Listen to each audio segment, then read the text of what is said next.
मालकन ने 7 नौकरानियां रखी हुई थी। कोई मालकन को गुसल करवाती तो कोई मालकन के साथ सोती। मैं मालकन के पास जाता तो सातों मिलकर पीछे पड़ जाती। मालकन भी लाई लगती। एक रात मैंने उन 7 नौकरानियों को जैतून का तेल पिलाया। रात हुई तो मेरे होश उड़ गए। उस रात मैं मिस्र में कायरा यूनिवर्सिटी का तालिब-इल्म था। मेडिकल का स्टूडेंट था, लेकिन अब खर्चों के लिए मजीद घर वालों को परेशान करना कुछ अच्छा नहीं लग रहा था। वो मेरी लाखों की फीस अदा कर रहे थे, इसीलिए मैंने सोचा पढ़ाई के अलावा अपने अखराजात उठाने के लिए कोई नौकरी कर लेनी चाहिए।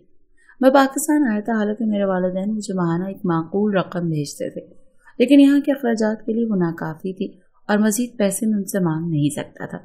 इसीलिए यूनिवर्सिटी में अपने हमरा पढ़ने वाले बहुत से स्टूडेंट से मैंने ये कह रखा था कि अगर पार्ट टाइम कोई जॉब हो तो वो मुझे ज़रूर बताएं। एक बार मेरे दोस्त ने मुझे खातून के बारे में बताया। कहने लगा वो बहुत अमीर खातून है, बंगले में रहती है, ना उसकी कोई औलाद है और ना ही शौहर हयात है। वो अपने मुलाजमीन को काम करने के पैसे बहुत अच्छे देती है। अगर तुम उसके घर मुलाजमत कर लो तो एक तो तुम्हारा रिहाइश का मसला भी हल हो जाएगा, क्योंकि उसे एक ऐसा नौजवान चाहिए जो दिन रात वहीं पर रहे और उसको वक्त पर दवाएं दे सके। और तुम क्योंकि मेडिकल की ही फील्ड में हो, ये काम तो तुम बआसानी कर सकते हो। तुम्हें सिर्फ उस औरत को मेडिसिन देनी है और उसका बीपी चेक करना है और उसकी सेहत के मुताबिक जो ग़िज़ा ज़रूरी है वही बनाने का बावर्ची को ऑर्डर देना है। मैंने अपने दोस्त से पूछा कि वो मुझे कितने पैसे दे सकती है। मेरा दोस्त कहने लगा कि वो बहुत अमीर है, लाखों रुपए तो चुटकी बजाकर खर्च कर देती है, तुम्हें अच्छी रकम ही देगी। अगर उसे तुम्हारा काम पसंद आ गया तो पैसे बढ़ भी सकते हैं। ये सुनकर तो मेरी आंखें खुले की खुली रह गई थी। ये बहुत अच्छी खासी रकम हो सकती थी, इसीलिए मैं फौरन से मान गया, क्योंकि मेरे हॉस्टल का खर्चा भी इससे बच सकता था और मैं कुछ रकम अपने पास जमा भी रख सकता था। रिहाइश का मसला भी हल था और काम भी बहुत ज्यादा नहीं था। अगले ही रोज मेरा दोस्त मुझे उस बंगले की मालिकन के पास ले गया। मेरा ये दोस्त काहिरा के जाने माने बिजनेसमैन में से एक का बेटा था और ये खातून भी कुछ बिजनेस के मामला की वजह से उसकी नजर में थी। वहां जाकर तो मैं हैरान ही रह गया। वो मालकन काफी उम्र रसीदा थी और उसके पास कई मुलाजिम थे, मगर हर पल साथ रहने के लिए पहले से ही 7 नौकरानियां मौजूद थी। नौकरानी थी या कोई खूबसूरत परियां, एक से बढ़कर एक हसीन, कि पहले तो इन सबको देखकर मेरे लिए ये फैसला करना ही मुश्किल हो गया था कि इनमें से सबसे ज्यादा हसीन कौन है। मैं तो आंखें झपकना ही भूल गया था। वो लड़कियां काफी खुश लिबास भी थीं, खूबसूरत भी, और मालकन के आगे पीछे फिर रही थी। पहले तो मैं उन सब को मालकन की बेटियां ही समझा था, क्योंकि उनके ठाट बाट देखकर कोई भी धोखा खा सकता था। लेकिन फिर मेरे दोस्त ने ही मुझे बताया कि ये सब उस मालकन की नौकरानियां हैं। पहले तो मुझे अपने दोस्त की बात पर यकीन नहीं आया, लेकिन फिर मालकन की मुतवज्जो करने पर मैंने मालकन की तरफ देखा तो बात करते करते भी ऐसे सांस ले रही थी जैसे उन्हें सांस लेने में दिक्कत महसूस हो रही है। मुझसे कहने लगी कि मैं बहुत बीमार रहती हूँ, इसीलिए चाहती हूँ कि कोई ऐसा नौजवान हो जो कि मेरा रोजमर्रा का चेकअप कर लिया करे, अब मुझे इस हिसाब से दवाइयाँ दे दिया करे। मैंने कहा कि आप बेफिक्र रहें, ये अब से मेरी जिम्मेदारी है। मेरी बात सुनकर वो मुस्कुराने लगी। उसने मुझे 1 लाख का चेक एडवांस में दे दिया। कहने लगी मैं अपने तमाम मुलाजिमीन को एडवांस में तनख्वाह देने की आदी हूँ, तुम आज से ही अपना काम शुरू कर सकते हो। मैंने कहा जैसा आप कहें। मालिकन ने अपनी एक नौकरानी से कहा कि इस लड़के को क्वार्टर के बजाय ऊपर की मंजिल का एक कमरा दे दो। वैसे भी एक शागिर्द है और मैं तलबा का बहुत एहतराम करती हूँ। मुझे इस औरत की बात ने बहुत मुतासिर किया था। बहरहाल मैं अपना बैग उठाकर उस लड़की के पीछे जाने लगा। वो मुझे ऊपर की मंजिल पर ले गई। ऊपर की मंजिल भी बहुत ही बड़ी थी, बहुत से कमरे बने हुए थे। वो मुझे एक कमरे के पास ले गई और चाबी से उसका दरवाज़ा खोल दिया।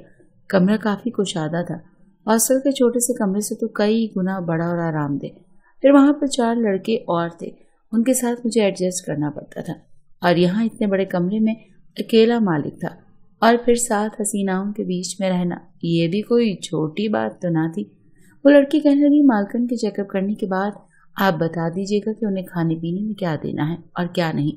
उनकी सारी रिपोर्टें एक फाइल में मौजूद हैं, जो वो भी मैं आपको भिजवा दूंगी, आप उसे देख लीजिएगा। मैंने कहा जी ठीक है। रात के खाने के बाद मैंने तफसील से मैडम की फाइलें पढ़ी। बज़ाहिर उन्हें ऐसी कोई बीमारी नहीं थी। बीपी में चेकअप किया तो वो भी नॉर्मल था, लेकिन उनके दिल की धड़कन बहुत तेज थी, आमतौर पर यूं ही हाँप रही होती जैसे तेज भागी हुई हूँ। मुझे समझ नहीं आता था कि वो हर वक्त बिस्तर पर या तो लेटी रहती या बैठी रहती थी। फिर उनका सांस इतना क्यों फूलता था। बहरहाल मैंने एक डाइट प्लान बनाकर उन लड़कियों को पकड़ा दिया जो इस औरत की खिदमत पर मामूर थी। मुझे लगा शायद मालकन का दिल ठीक तरीके से काम नहीं कर रहा, जिसकी वजह से उनके दिल की धड़कनें इतनी तेज रहती हैं। खैर, मैं उन्हें दवाओं से ज्यादा कुदरती तौर पर ठीक करना चाहता था, इसलिए मैंने एक डाइट प्लान तैयार किया और वो खाने उनके लिए बनवाने का कहा जो उनकी सेहत और दिल के लिए बेहद अच्छा हो। शुरू शुरू में तो मुझे मालकन से थोड़ी झिझक सी आती थी। मैं उनका चेकअप करता, जो दवा देने का वक्त होता वो मैं उनके साथ मुलाजमों से भी किसी एक को बता देता और फिर डाइट के मुताबिक खाना उनके लिए बनवा कर वहां से लौट आता। मगर मालकन मुझे बेहद मुतासिर करने लगी थी, क्योंकि उनका रवैया मेरे साथ बड़ा ही अच्छा था। मैं जब भी उनके पास जाता तो वो मुस्कुराकर कभी मेरे सर पर तो कभी मेरे कांधे पर हाथ फेर दिया करती। मुझे लगा जैसे वो मुझसे कुछ बातें करना चाहती हूँ, लेकिन मैं ही उनसे दूर रह रहा हूँ। उस रोज शाम का वक्त था और मुझे आज यूनिवर्सिटी से भी छुट्टी थी, इसीलिए मैं सीधा चलता हुआ मालकन के कमरे की जानिब आ गया। तभी एक मुलाजिमा उनके कमरे से निकली, मुझे देखकर मुस्कुराई। उसका मुस्कुराना मैं उस पल ना समझ सका। आखिर उस मुस्कुराहट का मतलब क्या था? बदले में मैंने भी एक मुस्कुराहट उसकी जानिब उछाली। वो कमरे से निकल चुकी थी, मगर उसके बावजूद पलटकर मुझे ही देख रही थी और मैं हर शय से बेगाना उसे ही गर्दन मोड़कर देखे जा रहा था। जब वो नजरों से ओझल हो गई तो फौरन बौखलाकर कमरे की जानिब देखने लगा, जहां सामने मुलाजिमा खड़ी मालकन को दवा दे रही थी। वो जल्दी से मेरे पास से कहने लगी कि यह मालकन का सोने का वक्त है, आप उनसे बाद में मिलिएगा। मगर मालकन आंखें खोलकर मुझे देखने लगी और बोली, नहीं नहीं, इसे अंदर आने दो। मालकन फौरन नींद दराज होकर बैठ चुकी थी और मैं उनके कमरे में चला आया। मालकन की सांस इस वक्त भी बेतहाशा तेज चल रही थी। मैंने एक नजर उनकी आंखों की तरफ देखा तो वो सुर्ख हो रही थी। मैंने बेसाख्ता उनका हाथ अपने हाथ में थामा और फिर नब्ज पर उंगलियां रखकर उनका ब्लड प्रेशर चेक करने लगा। आखिर उनकी धड़कन इस कदर तेजी से क्यों चल रही थी? उस कदर गहरे सांस क्यों ले लिया करती थी? मैं जब उनका ऐसे चेकअप कर रहा था तो वो बड़े ही गौर से मुझे सर से पैर तक देखने लगी। उनकी आंखों में कुछ तो ऐसा था कि मुझे नजरें झुकाने पर मजबूर हो गया। एक पल को मेरा चेहरा सुर्ख होने लगा। मैंने फौरन उनका हाथ छोड़ दिया, मगर मेरे छोड़ते ही उन्होंने मेरा हाथ थाम लिया और बगौर मेरा चेहरा देखने लगी। वो कुछ कहना चाहती थी, मगर इससे पहले ही वो बेहोश हो चुकी थी। उन्हें यूं गिरता देखकर मैं उनकी बीमारी को कुछ समझ न पाया। कुछ मेरे मेडिकल में इब्तदाई दिन थे और इतनी पुरस्कार बीमारियों के बारे में जानता नहीं था, मगर आज जो कुछ मैंने उनकी आंखों में देखा था उसने मुझे कुछ सोचने पर मजबूर कर दिया। मैंने उन्हें कुछ दवा दी तो उन्हें होश आया। कहने लगी, मैं बहुत थकावट महसूस कर रही हूँ, कुछ देर सोना चाहती हूँ, मगर तुम मुझसे मिलना जरूर, मैं तुमसे कुछ बातें करना चाहती हूँ। मालकन का लहजा इंतहाई पुरस्कार और राजदाराना सा था। मैं हाँ में सर हिला गया और मालकन को वहीं कमरे में छोड़कर बाहर चला आया, मगर जहन था कि मालकन में ही उलझ चुका था। अगले रोज जब मैं वापस यूनिवर्सिटी से मालकन के बंगले में आया तो मुझे काफ़ी देर हो चुकी थी, क्योंकि आज मुझे कुछ असाइनमेंट भी यूनिवर्सिटी में जमा करवानी थी। जब मैं वापस बंगले में पहुंचा तो सभी मुलाजिमीन बड़ी ही परेशानी से खड़ी थी और मुझे सवालिया नज़रों से देखने लगे। उनको यूं खड़ा देखकर मैं सवाल करने लगा, क्या हुआ, मालकन कहाँ है? तो कहने लगी, खुद ही जाकर देख लो उन्हें क्या हुआ है। पता नहीं दिन ब दिन उन्हें क्या होता जा रहा है। मैं फौरन कमरे में गया तो मेरे होश ही उड़ गए, क्योंकि मालकन अपने बिस्तर पर बैठी रो रही थी। वो दिन ब दिन पहले से भी ज्यादा कमजोर होती चली जा रही थी और मुझे ये समझ में नहीं आती थी कि आखिर ऐसा क्यों हो रहा है। मैं तो उन्हें अच्छे से अच्छी और महंगी से महंगी दवाइयाँ दे रहा था, फिर अभी तक वो ठीक क्यों नहीं हो पा रही थी। मैंने जब उनके पैरों की जानिब देखा तो एक पल को ठिठका। उनके पैर के सारे नाखून गिर चुके थे। ऐसा नहीं था कि उन्हें किसी ने खींच कर गिराया हो या काटा हो, बल्कि वो खुद ही मांस से जुदा होकर गिर चुके थे। मालकन परेशानी से मेरी जानिब देखने लगी और कहने लगी, ये सब कुछ मेरे साथ न जाने क्या हो रहा है। मुझे तो अपने पैर अब सुन होते महसूस होने लगे हैं। ऐसे महसूस होता है जैसे मेरे कदम मेरे साथ मौजूद ही ना हो। पहले तो सिर्फ पैरों की उंगलियां ऐसी थी, मगर अब तो मैं घुटनों तक अपना वजूद सुन महसूस करती हूँ और अब ये नाखूनों का गिरना, शायद मेरी मौत करीब आ चुकी है। मैं फौरन उनके पास चला गया, उनका जायजा लेने लगा। कहने लगा, आप ऐसा हरगिज मत सोचे। इंसान तभी बीमार होता है जब वो खुद को खुद बीमार समझने लगता है। मैं मालकन को दिलासे देता रहा। आज फिर मुझे वही सब मालकन की आंखों में नजर आया, जो कि अब से पहले शिद्दत इख्तियार कर चुका था। कुछ तो था जो ठीक नहीं हो रहा था और मालकन चाहकर भी मुझे बता नहीं पा रही थी कि आखिर उसके साथ हो क्या रहा है। میں بغیر چاپ پیدا کیے کمرے سے باہر آیا تو سامنے نوکرانی کھڑی ٹرالی میں مالکن کی دوائیں ان کا مخصوص قہوہ رکھے ہوئے تھی، جن میں وہ ان کی دوا شامل کر کے اندر لے جانے لگی۔ مجھے دیکھ کر ایک بار پھر اس کے چہرے پر مسکراہٹ پھیلی، مگر میری نظر تو اس ٹرالی پر ہی ٹک چکی تھی۔ یہ وہ دوا تو نہیں تھی جو میں نے مالکن کے کھانے کے لیے ان ملازموں کے حوالے کی تھی۔ ایک پل کو میں ٹھٹکا، مگر میں نے واپس پلٹ کر اس ملازمہ سے سوال کرنا بہتر نہ سمجھا۔ وہ ملازمہ ٹرالی میں دوا اور قہوہ رکھے ہوئے اندر چلی گئی۔ کچھ دیر بعد جب وہ واپس آئی تو سیدھا کچن کی جانب جانے لگی، مگر اس نے فوراً ٹرالی سے وہ دوا اٹھا کر اپنے ہاتھ میں چھپا لی۔ یہ بات میرے لیے بڑی ہی پریشانی کی تھی۔ آخر کو وہ حسین دوشیزہ کر کیا رہی تھی؟ اس نے وہ دوا لی اور پھر اپنے کمرے میں جانے لگی، جو یہیں پر ایک راہداری میں موجود تھا۔ میں سوچ میں پڑ چکا تھا کہ آخر یہ چکر کیا ہے؟ یہ کون سی دوائیں تھیں جو یہ لوگ انہیں دے رہے تھے؟ اگلے ہی روز جب دوبارہ مالکن کی دوا لینے کا وقت ہوا تو وہی لڑکی مسکراتے ہوئے ٹرے لے کر آئی۔ میں اس کی جانب بغور دیکھ رہا تھا۔ دوسری ملازمہ نے گلا کھنکار کر مجھے اپنی جانب کھینچنے کی کوشش کی کہ میں ان کا جال کچھ سمجھ رہا تھا۔ میں دیکھ تو دوسری حسین دوشیزہ کو رہا تھا اور اس سے باتیں کر رہا تھا، مگر میرا سارا دھیان دوسری لڑکی کی جانب تھا جو دوائیں مالکن کو دینے لگی تھی۔ مگر میں فوراً وہاں گیا اور اسے کہنے لگا، تم جاؤ، آج میں مالکن کو دوا اپنے ہاتھوں سے دوں گا۔ اس کے چہرے پر ایک پل کو کئی رنگ آ کر گزر گئے، مگر اگلی پل اس نے وہ دوا میرے ہاتھ میں رکھ دی اور وہاں سے ہٹ گئی۔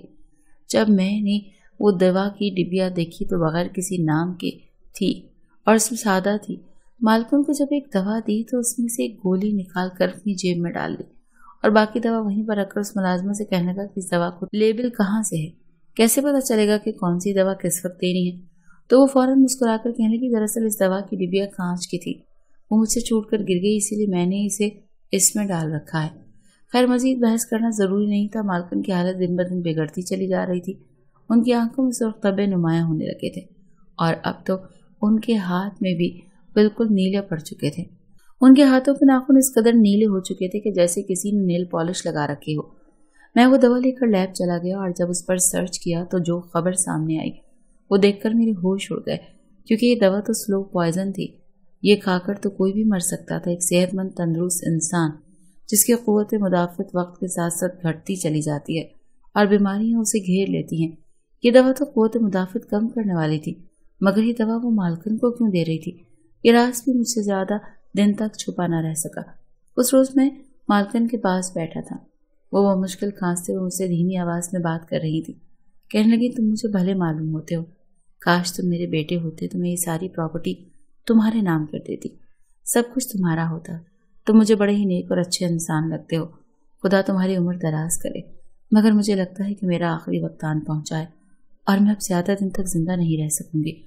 وہ مزید اپنی ماضی کے بارے میں بتاتے ہوئے کہنے لگیں کہ میرا شوہر اور 13 سالہ بیٹا تھا جو دونوں ہی ایک ٹریفک حادثے میں وفات پا گئے۔